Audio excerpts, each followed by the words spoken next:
Alright gang, now we're going to apply what we've just learned. So I'm going to go ahead and minimize this.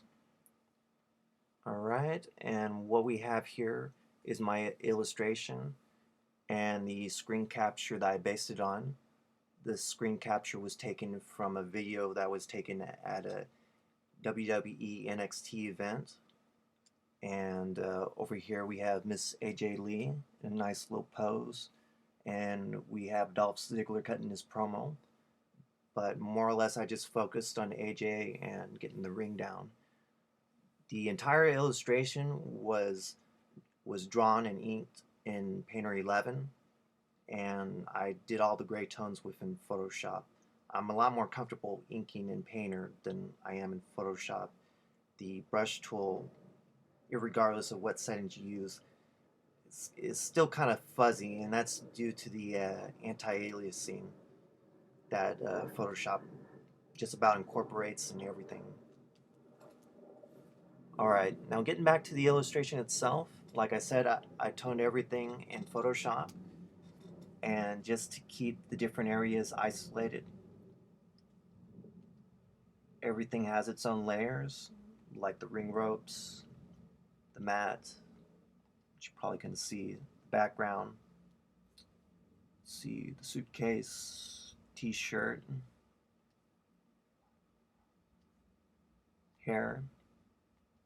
Alright, next up we're going to use a screen layering technique to create some shadows over in the skin areas, around the small of the back, along her left arm.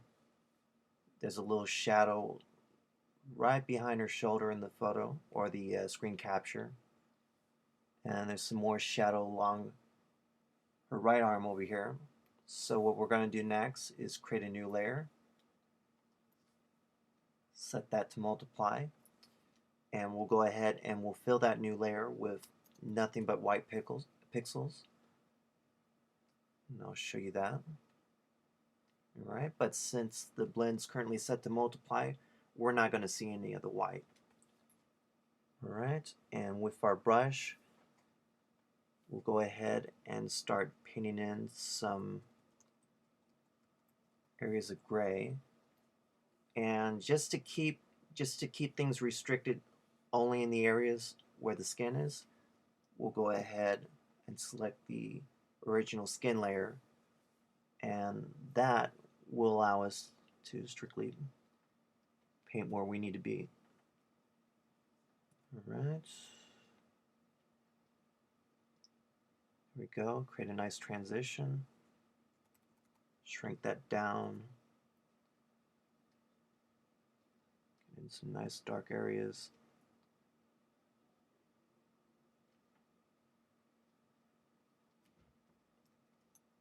Zoom in just a little bit. Alright, and we'll create some shadows right along her hands. Right, and we'll go ahead and paint in a nice little gradation. Or better yet, we'll go ahead and use the gradient tool. Step forward. And we can do that by deselecting what we have using the lasso tool with the L button on your keyboard. Go ahead and select just that area of skin. We'll use our gradient tool.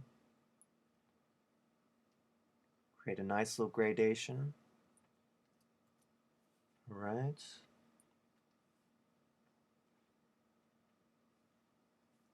And go ahead and shrink that down some.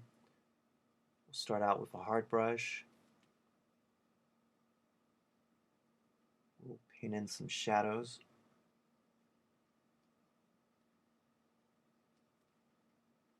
Right. And then we'll go ahead and soften that up. And we'll make sure we're only restricted where the actual skin is. Right. We'll create sort of a soft transition.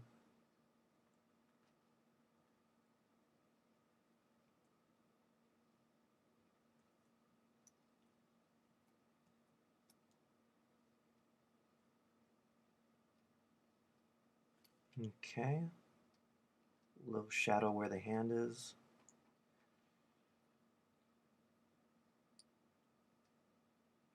Okay. Make that small the back a little darker.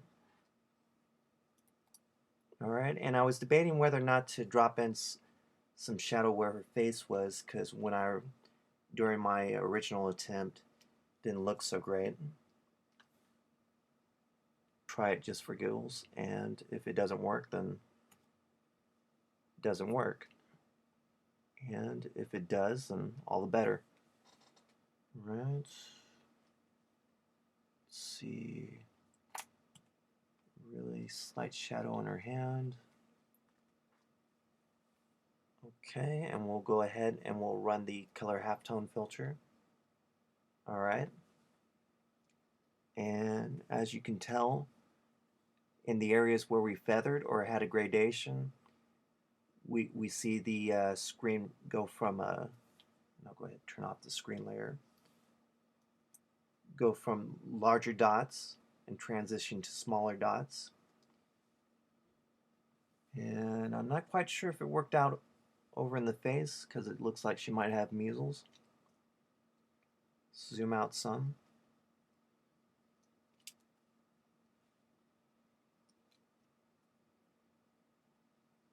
Maybe not. Again, we're going to go ahead and apply the last technique that we learned, and that's called scraping. And basically there's one of two non-destructive ways to apply scraping in Photoshop. Either we do it on a layer mask, or we go ahead and create another layer and just grab a hard edge brush tool and just use white. And that's what I'm going to go ahead and use for this illustration here.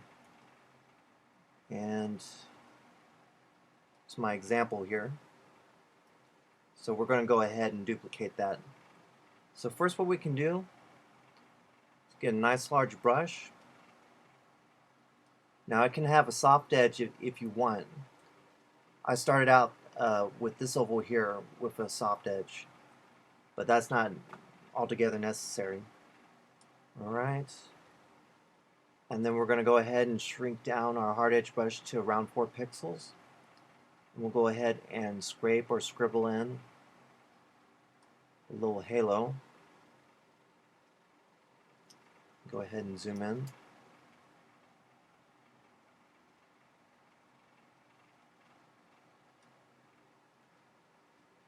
And just like as if we were working on a real comic book page or a real illustration on your drafting table,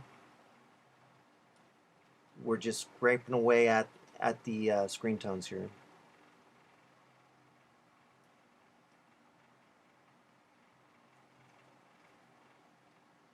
Okay, and what I did next, go ahead and shrink that back down.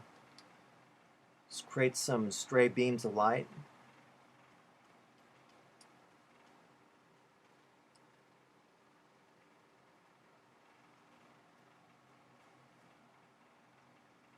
And these are going to be the longest of all the beams.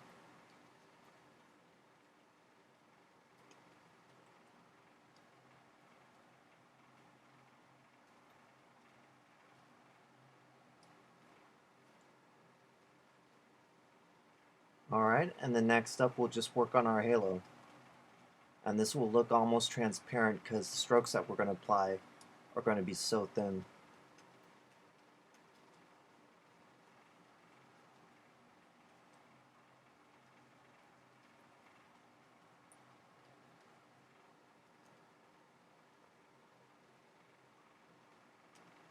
Alright, and every now and then we can refine a little fringe around the main oval.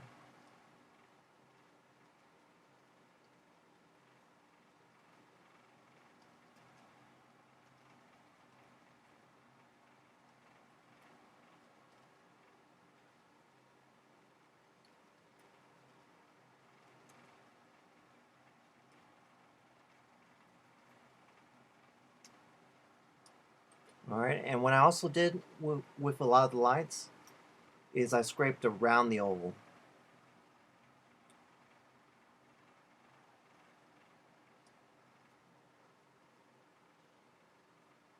just gently scrape.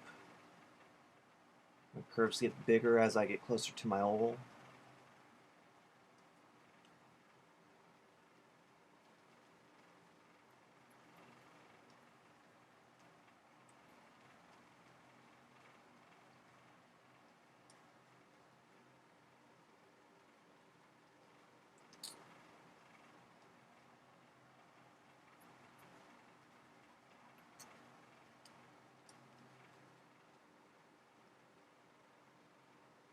Okay, and like I said, if you want, you can grab a soft edge brush. There's nobody that's going to beat down your door later on if you do happen to use this. We'll lower the opacity and we'll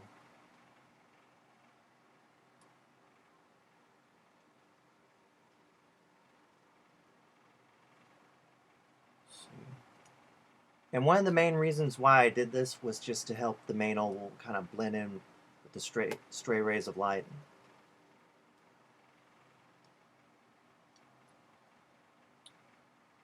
Okay.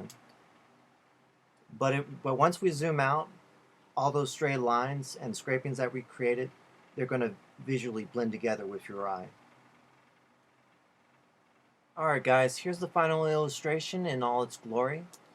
I want to thank you guys for watching, and swing by my website anytime, chrishilbig.com.